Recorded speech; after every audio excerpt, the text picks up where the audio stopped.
Assalamualaikum warahmatullahi ta'ala wabarakatuh. Alhamdulillahi rabbil alamin. Wassalatu wassalamu ala rasulina Muhammadin wa ala alihi wa sahbihi ajma'in. Allahumma aghnina bil ilmi wa zayyinna bil hilmi wa akrimna bit taqwa wa jammilna bil afiyati ya arhamar rahimin. Rabbi shrah li sadri wa yassir li amri wa hlul 'uqdatam min lisani yafqahu qawli. Rabbi yassir wa la tu'assir wa tammim bil khair. Wabika nasta'in wala hawla wala quwwata illa billahil aliyyil azim. Alhamdulillah tuan-tuan yang dirahmati Allah Subhanahu wa taala. Kita sambung dalam bab fardu wudu. Kita tengok sikit pada minggu yang lalu mengenai dengan had ataupun batasan mengambil wudu, rukun fardu wudu yang kedua iaitu membasuh muka. Dua bibir ini termasuk perkara yang wajib dalam basuh muka. Sekira-kira kalau kita tutup mulut yang sederhana, bukan kita tutup mulut terlampau rapat, tapi tutup mulut biasa. Ketika kita tutup mulut yang biasa, maka yang bahagian luar ni, bibir luar, bukan bibir dalam, bibir luar, bila kita tutup mulut, bibir luar ni wajib basuh.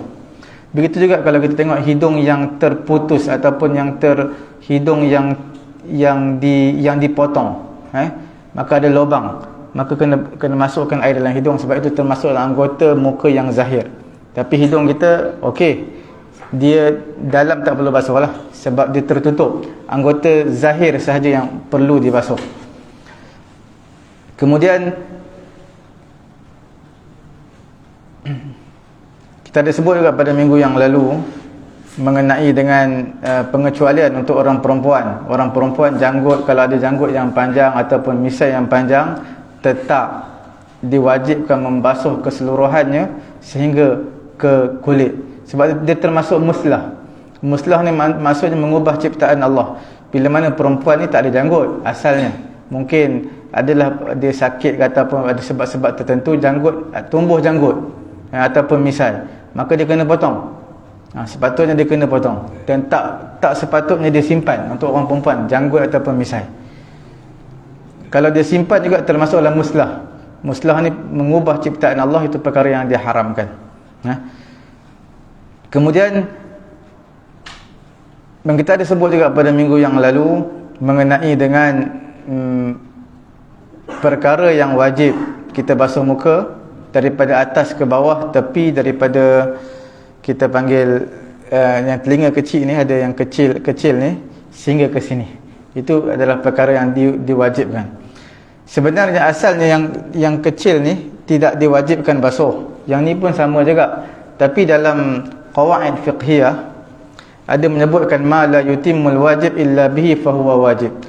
Tak sempurna perkara wajib melainkan dengan dia, maka dia juga jadi hukum wajib. Asalnya dia tidak wajib, tapi wajib juga sebab nak sempurnakan bahagian muka. Kalau ikutkan yang kecil ni bukan bahagian muka, dia sampai segmen je. Yang ni bukan bahagian muka, tapi wajib juga basuh. Sama juga lutut, pusat dia bukan aurat, di antara pusat dan lutut, tapi lutut juga termasuk perkara wajib, kerana perkara wajib tidak akan sempurna melainkan dengannya, maka dia juga hukumnya wajib.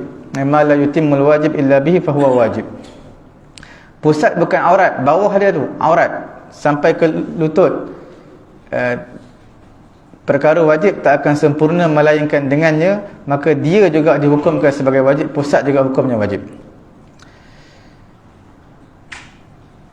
Dan kita ada sebut juga pada minggu yang lalu mengenai dengan nuz'ah. Sebahagian orang dia ada rambut di bahagian tengah ni, di ubun-ubun dia rambut, dan di antara ubun-ubunnya belah kanan dan belah kiri ini tidak ada rambut, maka itu tidak wajib basuh, kerana itu bahagian kepala, bukan lagi bahagian muka.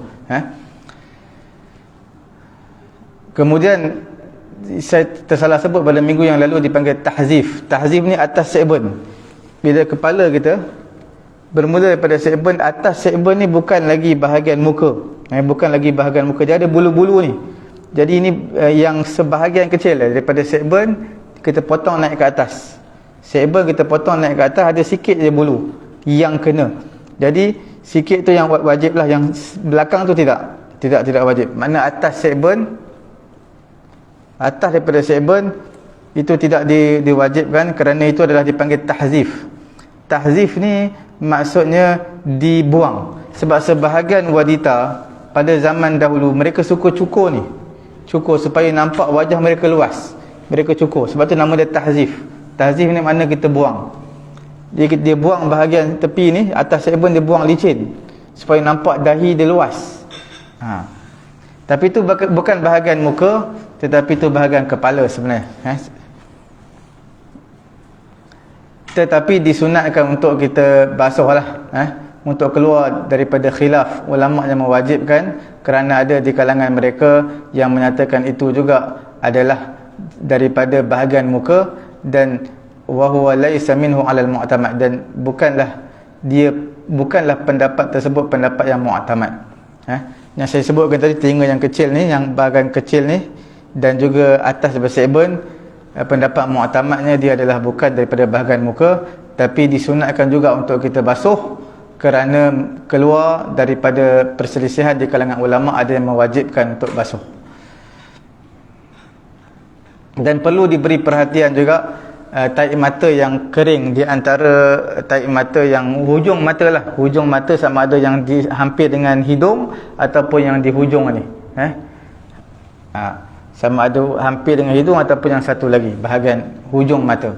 Itu semua adalah perkara yang perlu diberi perhatian, kerana kemungkinan bila dia kering, tahi mata kering, dia akan menghalang air untuk ketika mana kita mengambil wuduk. Dan disunatkan, kita sebutkan minggu yang lalu, dua tapak tangan kena ambil wuduk, bukan tangan sebelah kanan saja basuh muka, dua, tak ada air basuh muka, menggunakan dua belah tangan. Itu disunatkan, bermula daripada bahagian atas, bermula daripada atas sampai ke bawah, bukan bawah ke atas. Itu semua sunat.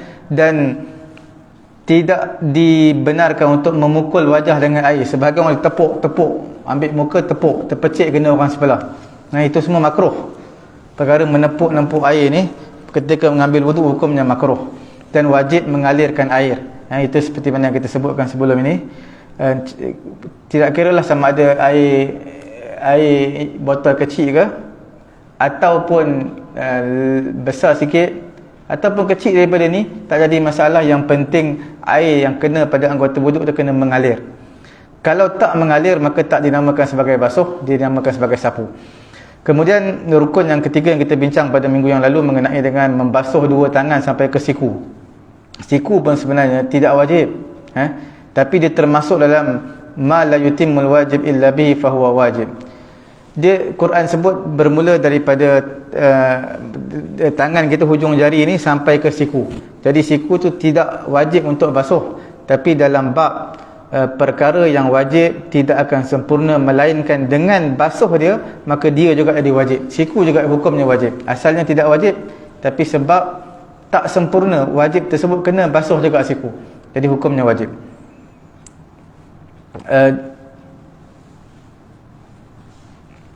Berbeza dengan orang yang mencuri.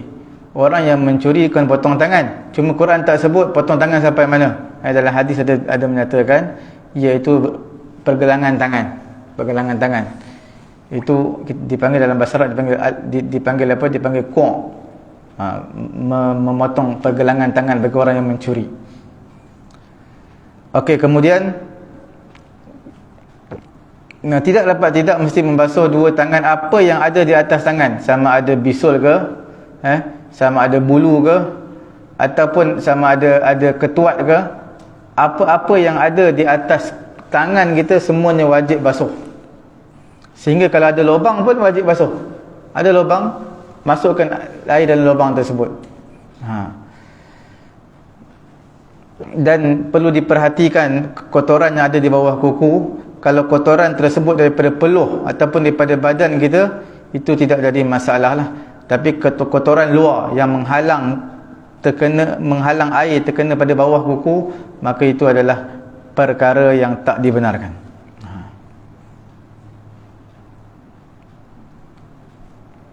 Perkara yang keempat yang kita nak bincangkan pada hari ini, iaitu mengenai dengan menyapu sebahagian daripada kepala. Menyapu sebahagian daripada kepala. Okey. Itu juga fardu wuduk. Menyapu, bila sebut menyapu sesuatu ataupun sebahagian daripada kepala walaupun sedikit, walau al-bayad al-zahir, walaupun bahagian belakang telinga ni, belakang telinga ada bahagian kecil sikit, itu termasuk dalam kepala juga. Belakang telinga kita, belakang cuping telinga, basuh di situ pun dikira sah. Sah. Itu dianggap basuh kepala. Tapi jangan sampai ke tengkok lah, maknanya betul-betul belakang cuping telinga. Ataupun menyapu sesuatu daripada rambut, walaupun sehelai sahaja rambut, walaupun separuh daripada rambut. Rambut tu selai rambut kita basuh separuh, itu pun jadi lah, cukup. Maknanya dari segi harus lah, dari segi sah dan juga harus. Berdasarkan firman Allah Subhanahu wa taala, wamsahu bi ru'usikum, hendaklah kamu menyapu kepala kamu. Berdasarkan perbezaan pendapat di kalangan ulama-ulama mazhab, mereka berbeza pendapat di atas huruf ba, bi ru'usikum. Apa maksud ba? Ba, ulama Syafi'i kata maksudnya bi ba'di ru'usikum, hendaklah kamu sapu sebahagian daripada kepala kamu. Ba tu dengan makna tab'id. Tab'id bermaksud sebahagian. Sebahagian ni satu helai rambut pun sebahagian dah, itu dah cukup. Yang dimaksudkan sapu ni walaupun tersapu, itu pun dikira sah. Bagaimana sampai air ke kepala, tak kira lah bagaimana, sama ada dengan tangan kita ataupun kita ambil kain perca ke tuala ke, kita basahkan letak atas kepala, itu pun dikira. Tak semesti dengan tangan. Kalaulah ada air yang menitis daripada atas, daripada bumbung ke daripada atas kita, air yang menitis, kita tadah kepala kita, itu pun dikira boleh. Ataupun kita pakai kopiah, ataupun kita tutup kepala kita dengan kain ke apa, ada air yang terkena atas kopiah kita, basah, dan basahan tersebut terkena pada kepala, itu juga dikira sah. Dikira sah. Tak semesti dengan tangan, tak semesti dengan kain perca, tak semesti dengan tuala. Kalau basahan daripada atas, sama daripada bumbung ke, daripada air hujan ke, ataupun siraman daripada atas, kena kat kepala kita, itu ulama berbeza pendapat antara Imam Ramli dan juga Ibnu Hajar. Ibnu Hajar kata air yang pada atas kalau menitik ke bawah mesti kena niat. Kita niat kita nak basuh kepala. Imam Ramli kata tak perlu niat, cukup kita letak kepala kena air, itu dah cukup, tak perlu niat. Mana ulama berbeza pendapat antara Ibnu Hajar dan juga Ibnu Ramli, dua pendapat kuat. Disyaratkan pada menyapu rambut di kepala ni, hendaklah rambut tersebut dalam batasan kepala. Terutama orang perempuan, bila dia nak sapu rambut dia sapu sanggul dia.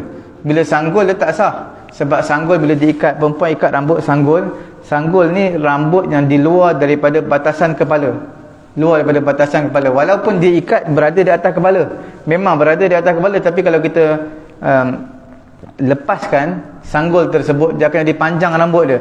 Panjang rambut tersebut adalah di luar daripada batasan kepala. Dia nak basuh rambut yang ada di batasan kepala sahaja.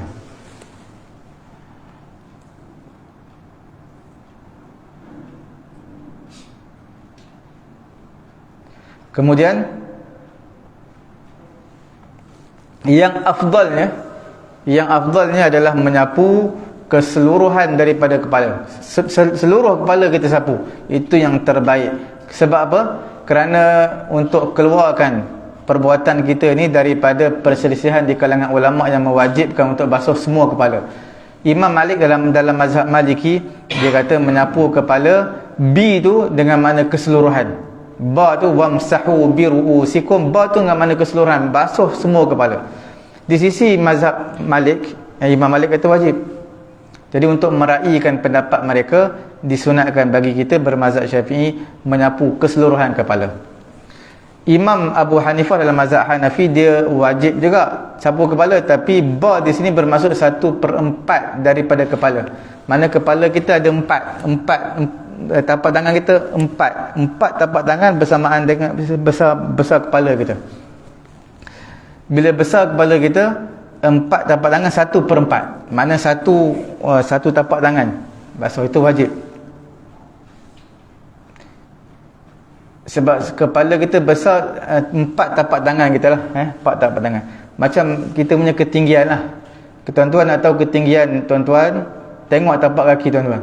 Kemudian ukur sampai ke atas tapak kaki tu 6 kaki setengah sehingga ke 7 kaki. Maka itulah ketinggian kita.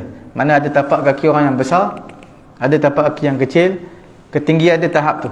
Dia antara 6,5 kaki sehingga ke 7. Itu saja ketinggian kita lah. Ulama-ulama mereka buat kajian macam tu. Kemudian yang afdal menyapu kepala ni, orang yang menyapu kepala ketika mengambil wuduk, dia punya ibu jari adalah berada di sinilah, di tepi kening ni, di tepi kening. Mana sebaris dengan kening kita. Kemudian semuanya jari hendaklah berada di bahagian depan kepala. Kita basahkan tangan, kemudian letak begini, sapu sehingga ke belakang, kemudian tarik balik. Itu dikira sebagai satu basuhan. Dikira sebagai satu basuhan. Tarik sampai ke belakang, kemudian tarik ke depan balik. Pergi ke belakang, tarik depan balik, dikira satu basuhan. Bagi siapa sekiranya dia ada rambut yang panjang lah. Maksudnya panjang tu bermaksud rambut yang boleh sikat. Rambut yang boleh sikat. Kalau dia tak ada rambut ataupun rambut dia pendek sangat. Jadi bila rambut yang terlampau pendek ataupun tak ada rambut, maka dia sapu ke belakang dikira satu, dia tarik ke depan balik dikira basuhan kali kedua. Berdasarkan hadis annahu masaha ra'sahu biyadaihi fa adbarahuma wa aqbalah. Nabi SAW menyapu kepalanya dengan dua tangan Nabi. Dengan dua tangan Nabi pergi tarik ke belakang, kemudian tarik ke depan balik. Kalau seseorang dia tak sapu kepala, dia basuh, itu pun sah juga, boleh. Walaupun Quran sebut basuh. Sebab kerana membasuh ini dia lebih berat daripada menyapu. Kalau sapu pun sah, basuh lebih-lebih lagi sah. Kerana menyapu ini adalah menyapu ini sampaikan air ke kepala dan tidak mengalir pun air tu. Tapi bila kita basuh, maka dia akan mengalir. Itu tidak jadi masalah. Hukumnya sah dan tak makruh pun kalau kita basuh kepala kita, walaupun bertentangan dengan Quran. Quran kata sapu. Ada sebahagian di kalangan ulama tapi pendapat ni pendapat tak kuat. Mereka kata basuh kepala makruh kerana berlaku pembaziran air. Sebab Quran suruh sapu, kita basuh. Bila basuh, seolah-olah kita membasuh, telah membazir air, dan seolah-olah kita membasuh seperti mana kita basuh kali yang keempat. Disunatkan setiap anggota wuduk 3 kali basuhan. Bila kita basuh 4 kali, maka termasuk dalam perkara yang tak sepatutnya. Dia akan jadi pembaziran. Ada ulama kata makruh perkara ini sebab pembaziran 4 kali. Kalau dia was-was tak apa. Dia was-was macam tak sempurna tadi, dibasuh sekali lagi. Mana kali keempat tak apa. Itu tidak jadi masalah. Selesai basuh kepala, kemudian yang kelimanya dalam bab fardu wuduk ini adalah membasuh kaki sehingga ke buku lali. Membasuh kaki sehingga ke buku lali. Seperti mana ayat yang kita sebut ayat Quran tu, yang kita sebut ke surah Al-Maidah ayat ke-6, sama. Bila sebut tentang kaki, yang dimaksudkan kaki bermula daripada hujung jari-jari kaki sehinggalah ke hujung buku lali. Bahagian atas buku lali tu lah, itu yang diwajibkan untuk kita basuh.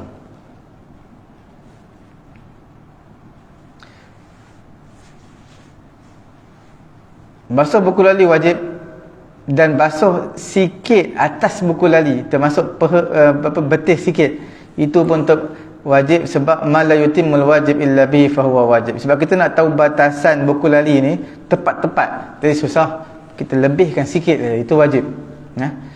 Seperti kita basuh siku lah, nak siku cukup-cukup, susah, kita lebihkan sikit. Kemudian sama seperti basuh tangan tadi, bila sebut tentang basuh kaki ni, setiap bulu yang ada pada kaki kita, Wajib kita basuh keseluruhannya. Sama ada jari dia ada 6, ada 7 jari, penambahan orang 5 jari je, dia ada 6, 7, semua wajib basuh. Apa yang ada pada kaki dia wajib dia basuh. Kalau ada ketuat yang besar ataupun ketumbuhan besar, kita tetap wajib basuh. Dan wajib dia basuh batin. Batin ni makna dalam kaki. Sekiranya kaki ada lubang, ada pecah-pecah ke, dia kena basuh lah.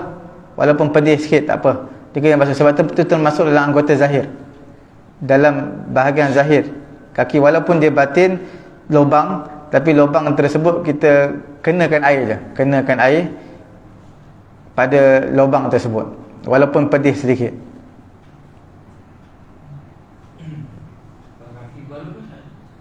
Kalau balut dia kena tayamum. Di setiap anggota wuduk, kalau berbalut dia tayamum, tapi jangan tayamum ke bahagian kaki. Tayamum muka dengan tangan je lah. Muka dengan tangan je. Setiap anggota wuduk yang berbalut, maka dia kena bertayamum. Kalau tangan dia patah, kaki dia patah, tayamum. Cuma dalam masalah tayamum ni, dia agak berat sebenarnya dalam bab kena qada solat. Dalam mazhab Syafi'i kita, mana-mana anggota wuduk, mana-mana anggota tayamum. Anggota tayamum apa dia? Muka dan tangan. Tangan sampai ke siku lah. Muka dan juga tangan.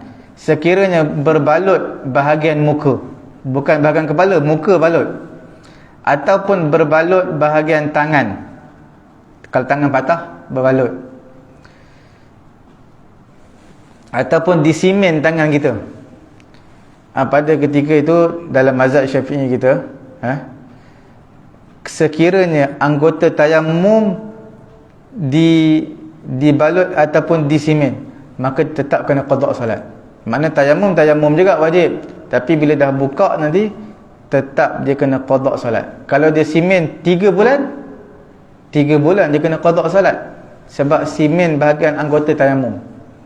Dalam mazhab Syafi'i, dalam bab tayamum ni dia berat untuk masalah ni lah. Untuk masalah ni, sebab dia berlaku kekurangan ataupun patah ataupun dia kena simen, kena balut tadi pada anggota tayamum. Kalau pada kaki tak apa, tak perlu qada solat pada kaki. Kalau pada kepala pun tak apa, tapi pada anggota wuduk, pada anggota tayamum. Sebab tu kalau balut, selalunya patah ni balut lama, kadang-kadang sebulan, kadang-kadang 2 bulan. Jadi kalau 30 hari darab dengan 5 waktu, jadi 30 darab 5, 150 waktu. Banyak tu. Kalau 2 bulan je balut, 150 waktu, jadi 300 waktu dia nak qada solat. Kita nak qada solatnya 10 waktu pun berat, tambah-tambah 300 waktu. Jadi dalam mazhab Syafi'i dia memang berat dalam bab tayamum ni, dalam bab berbalut anggota tayamum. Jadi kita guna dalam mazhab Hanafi. Dalam mazhab Hanafi cukup sapu air pada simen yang ada pada anggota tayamum. Kalau tangan kita simen, sapu air je lah, sapu air. Kemudian tayamum. Tak perlu ulang lah, solat cukup habis. Sebab itu yang sepatutnya kita gunalah. Kalau nak guna mazhab Syafi'i kita, kalau simen tangan dapat 300, kalau 2 bulan kena simen 300 solat dia kena 300 semayang dia kena buat, itu perkara berat lah, di luar kemampuan sebenarnya, di luar pada kemampuan. Jadi cara dia ikut yang mana yang sesuai lah. Dalam mazhab Hanafi tu lebih sesuai bagi kita dalam bab ni. Bila mana anggota tayamum dibalut sama ada muka ataupun tangan, maka sapu dengan air, kemudian semayang, tak perlu lagi kita ulang semayang tersebut, cukup dengan semayang tu saja. Sapu air tu tak dalam kadar tu macam mana? Tak, sapulah. Sapu. Kalau dia kena simen semua, sapulah semua. Sapu semua. Kan kalau kita masuk hospital kan dia akan ada dekat ni tangan kita, cocok. Jadi kita hanya letak air je lah, macam tu je, letak sikit je, letak je. Sebab kalau masuk hospital sebulan, doktor, nurse takkan buang ni. Kita dah nak keluar, nak discharge, baru dia buang. Jadi bila dia letak di tangan kita ni jarum, kita nak ambil wuduk memang tak boleh ambil wuduk lah. Sebab kalau ambil pun tidak sempurna. Jadi kita ikut mazhab Hanafi lah. Itu lebih, tak perlu kita qada solat dah bila kita sihat. Itu lebih mudah lah. Okey. Kemudian tak wajib menghilangkan apa yang ada idalatu ma fiha idza nazala ila al-lahm walau kana yura.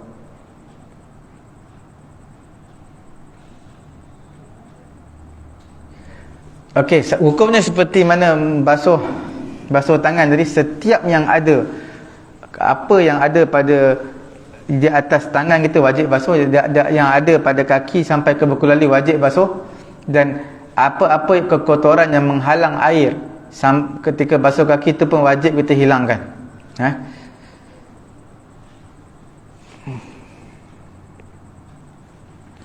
Kalaulah dia, Allah Ta'ala ciptakan ada 2 buku lali, satu kaki ada 2 buku lali, dua-dua tu wajib basuh. Selalu orang satu buku lali je, dia ada 2 buku lali, wajib basuh juga.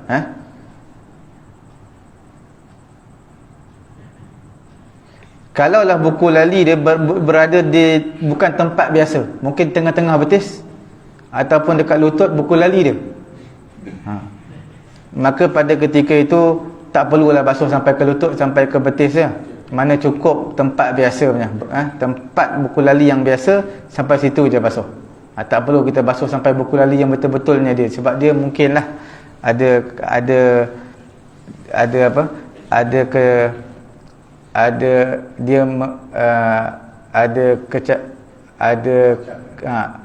kecacatan, jadi menyebabkan dia nak basuh kaki ambil wuduk sampai separuh betis. Jadi tak perlu separuh betis, sebab buku lali dekat tengah-tengah betis.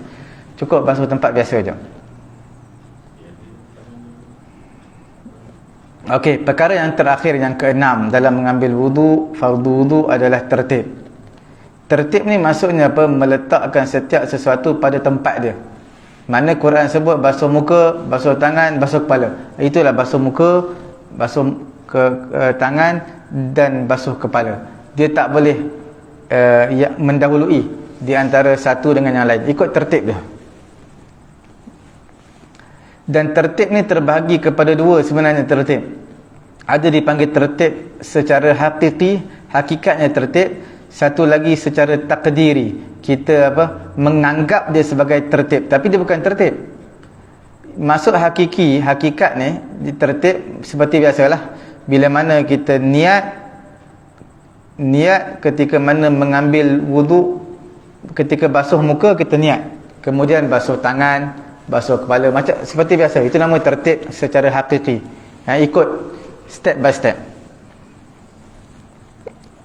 Kalau seseorang mengambil wuduk tetapi bercanggahan dengan tertib, maka hukumnya tak sah. Sebab apa tidak sah? Kerana Quran ikut tertib, tiba-tiba kita buat satu berlawanan dengan tertib, maka hukumnya tak sah. Satu lagi tertib takdiri, kita anggap dia tertib walaupun hakikatnya bukan tertib. Contohnya seseorang dia berendam dalam kolam, yang kita bincang sebelum dia rendam diri dia selam walaupun 2 saat, walaupun 3 saat, sekejap je dia niat ambil wuduk, dia selam je niat ambil wuduk, kemudian dia bangun, dia naik balik, dia tukar pakaian, semayang, hukumnya sah. Ini bukan hakikatnya tertib, tapi dari segi kita andaikan dia adalah tertib. Walaupun seseorang itu dia selam, kalau kita ambil wuduk, kita katakan 15 saat, tak sampai 15 saat pun dia selam, 2-3 saat je, tapi dia niat, kira jadi, wuduk dia jadi. Itu pendapat Imam An-Nawawi rahimahullahu ta'ala.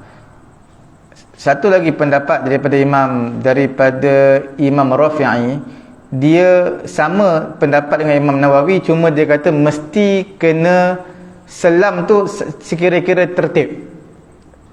Kalau tertib, kita ambil wuduk secara biasa 20 saat, maka dia kena selam 20 saat. Itu pendapat Imam Ar-Rafi'i. Bila berlaku pertemuan antara pendapat Imam Ar-Rafi'i dan juga Imam An-Nawawi, kita utamakan pendapat Imam An-Nawawi. Jadi Imam Nawawi tak perlu tertib. Jadi kita tak perlu tertib lah. Tak perlu tertib pula. Tak perlu selam lama. Tak perlu selam lama. Kita anggarkan berapa lama tertib mengambil wuduk secara biasa. Kita tak perlu. Cukup selam 2-3 saat pun cukup. Itu pendapat Imam Nawawi. Dan pendapat Imam Nawawi akan diberi keutamaan berbanding pendapat Imam Ar-Rafi'i. Imam Ar-Rafi'i selepas Imam Nawawi. Dan selain daripada Imam Nawawi, Imam Ar-Rafi'i, mereka menyatakan tak sah. Dua imam ni yang mengatakan sah selam niat wuduk. Yang lain katakan tak sah, kena tertib. Dan tertib ini akan gugur, dan tidak perlu tertib dalam satu situasi saja. Bila situasi dia adalah bila mana seseorang itu berhadas besar. Bila dia berhadas besar, dia mandi wajib. Bila dia mandi wajib, dia niat mengangkat hadas besar dan hadas kecil, maka dua-dua hadas jadi. Dia niat, saja aku mengangkat hadas besar dan hadas kecil jadi. Dan dia tak perlu ikut tertib pun. Kalau kita tenggelam tu, kita dah keluar balik kan, maknanya kita tak perlu ulang lah. Tak perlu ulang. Maknanya tak perlu ulang badan tu lah. Lap. Boleh lap. Mana boleh lap lah. Boleh lap. Tapi ada ulama kata hukumnya khilaful aula lah. Khilaful aula ni makna hampir kepada makruh. Sebab anggota wuduk kita tak boleh lap sepatutnya. Ada ulama kata makruh, tapi yang tepatnya adalah khilaful aula. Dia hampir kepada makruh, dipanggil khilaful aula ni maksudnya bertentangan dengan perkara yang afdal. Yang afdalnya kita tak perlu lap. Tapi dia bukan kata lap. Kalau kita lepas wuduk kita buat macam ni pun hukumnya khilaful aula juga.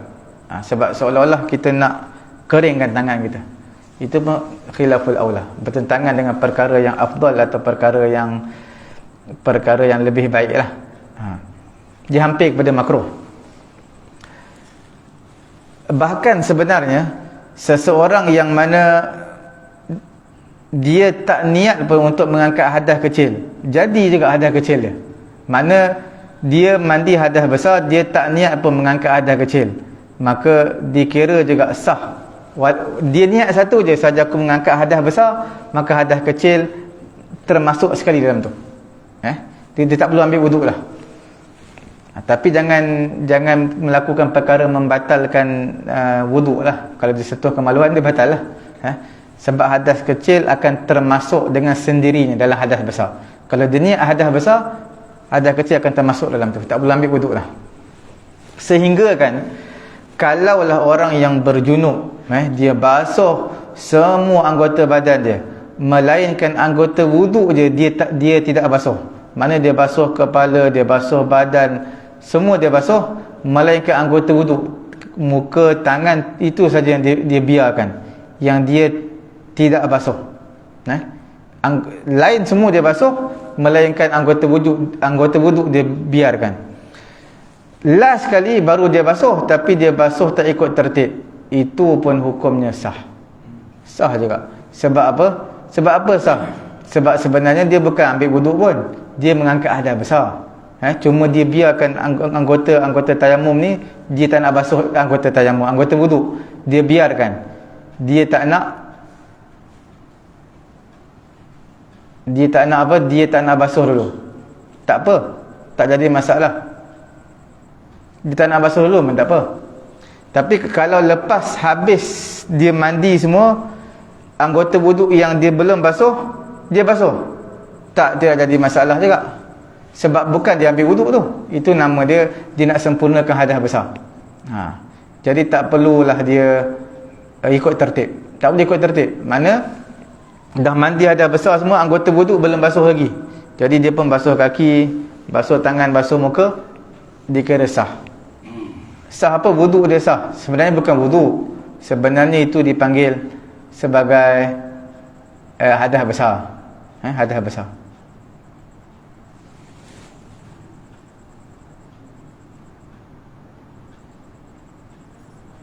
Sekejap, dia hilang pula. Tadi ada sini ni, dia hilang.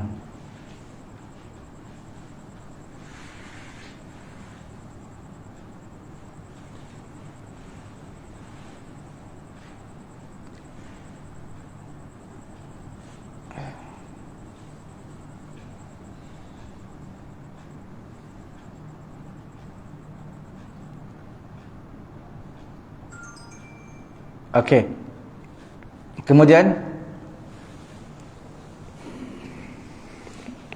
kalaulah dia dah sempurna mengangkat hadas besar, dah mandi wajib semua dah, cuma dia biarkan dua kaki dia nak last sekali, kemudian dia terkentut.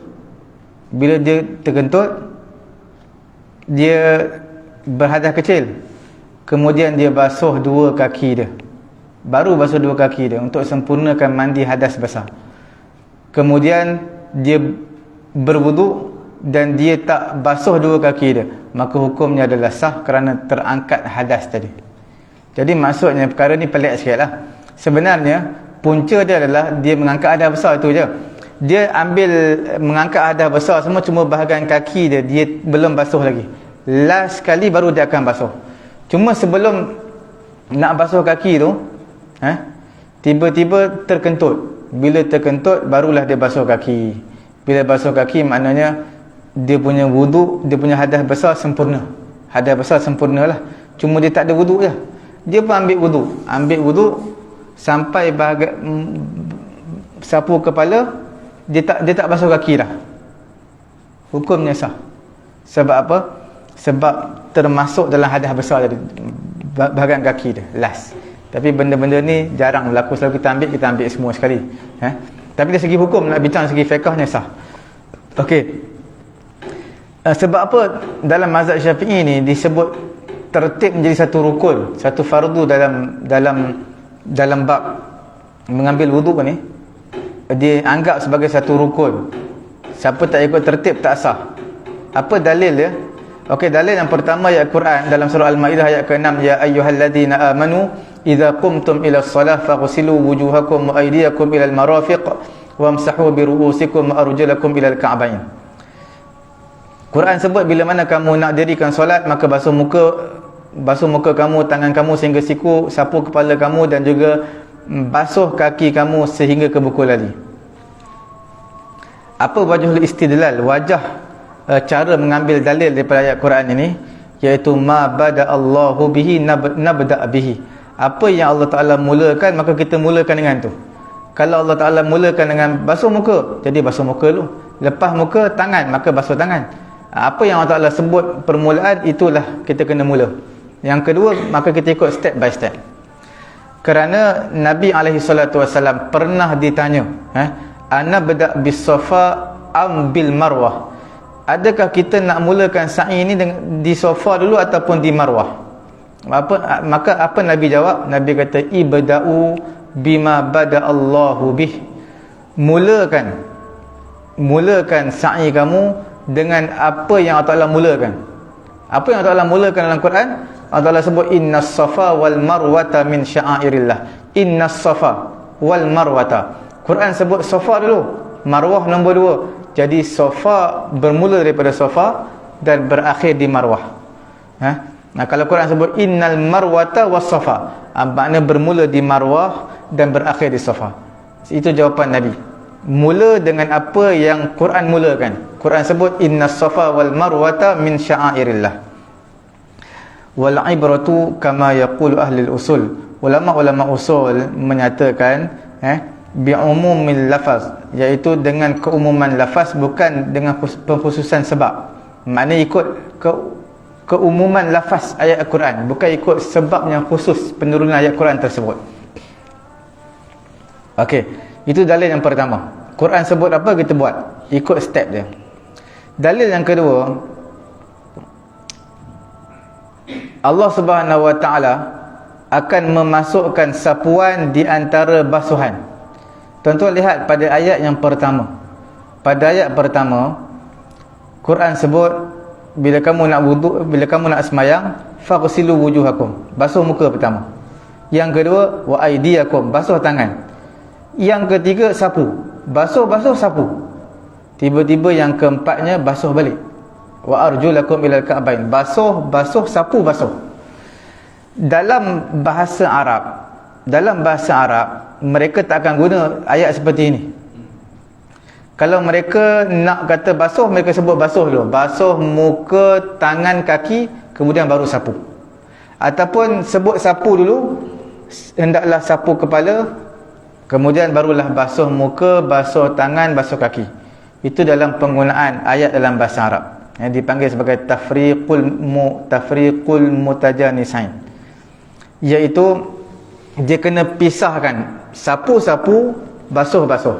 Kalau nak sebut sapu dulu, kemudian baru sebut semua basuh.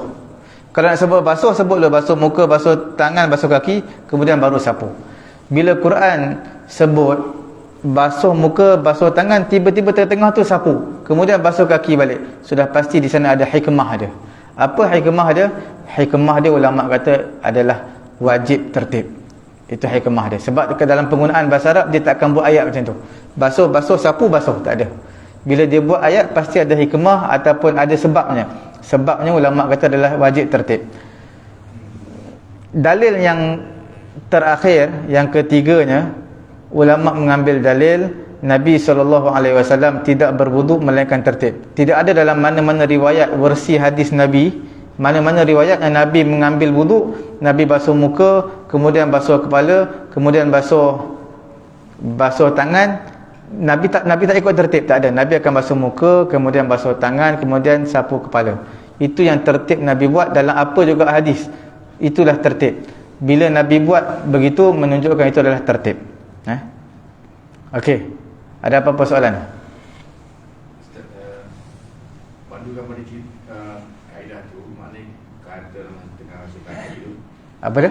Katalah macam kita tengah wuduk tu, basuh kaki, terasa macam kepala dia tadi mungkin ada yang tak kena, tak betul. Kita yakin tak buat, jadi kita kena ulang balik lah maksudnya. Mana bahagian kepala tu dia rasa was-was ke ataupun dia rasa yakin? Yakin.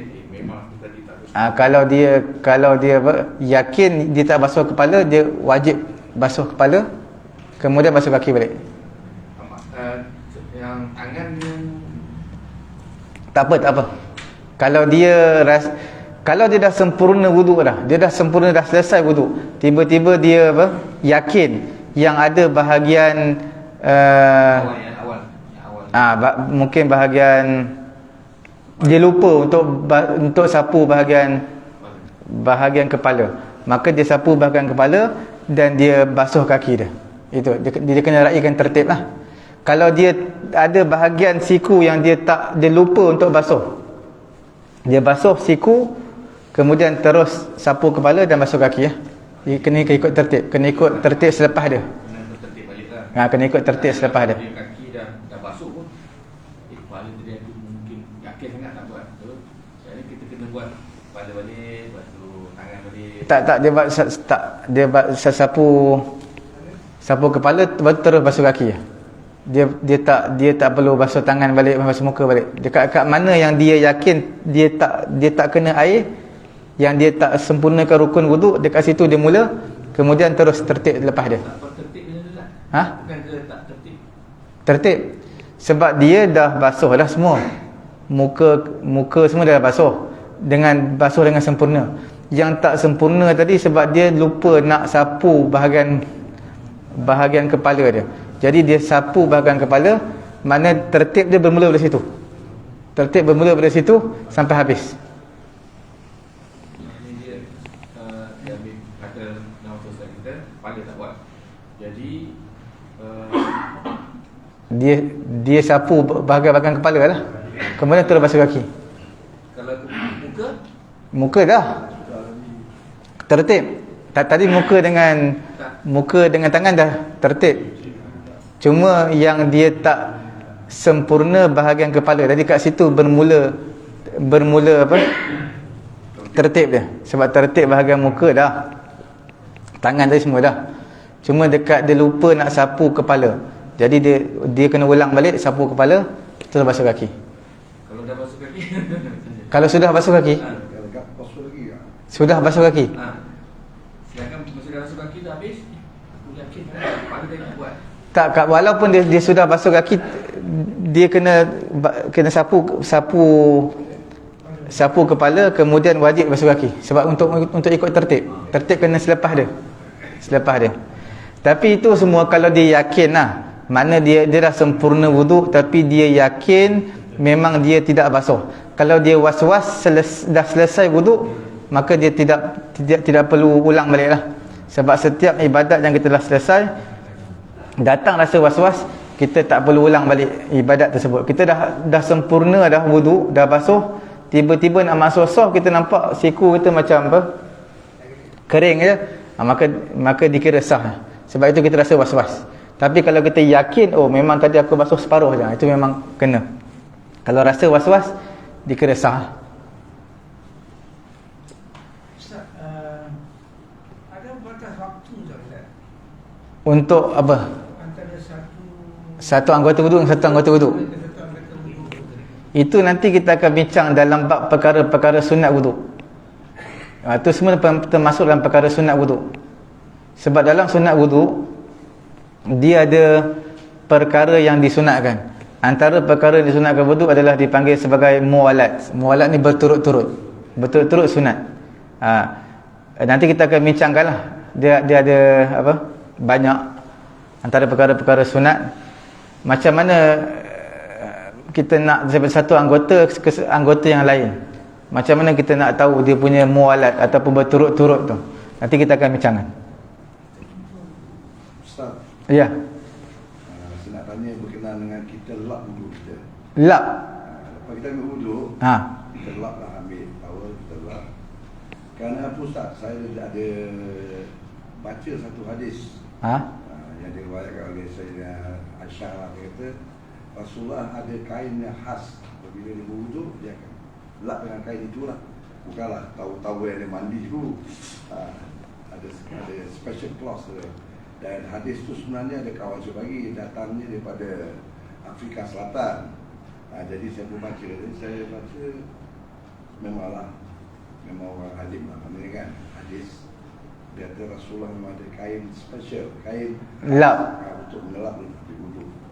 Jadi saya bila saya dah baca tu, saya memang lepas saya ambil wuduk kan saya amalkan lah. Tapi ada bercanggah tu Ustaz. Tak, dia kalau kita lap ni hukumnya khilaful aula. Maknanya hampir kepada makruh lah. Yang terbaiknya perkara yang disunatkan kita biarkan. Biarkan kering sendiri. Biarkan dia kering sendiri. Biarkan dia kering sendiri. Kalau kita lap dengan sebab tak apalah. Contohnya cuaca terlampau sejuk sangat. Sekiranya kita lap sebab cuaca terlampau sejuk, okeylah. Itu tidak jadi. Saya lap Ustaz, saya sebenarnya lap pasal apa? Pasal kalau kita biarkan dia kering, masa dia kering tu kita nak masuk solat. Masa dia kering tu dia akan macam terasa kita tak dapat nak khusyuk lah. Kita macam dekat janggut ke maknanya. Kita berdari menyebabkan pergerakan tangan kita, anggota kita lebih pada 3 kali. Tak elok lah kan. Pasal masa nak kering. Tapi selalunya anggota wuduk ni dalam masa tak sampai seminit dia akan kering lah. Selalunya kering. Sebab kita masuk dalam ada aircon, kipas semua. Kalau cuaca Zuhur, Asar lagi cepat kering. Kan? Jadi sebab baik dia biarkan dia kering lah Ustaz. Biarkan dia kering sendiri lah. Lebih baik dia kering sendiri. Yang tadi tentang muwalat tadi berturut-turut di antara satu anggota dengan anggota lain, kita basuh muka sebelum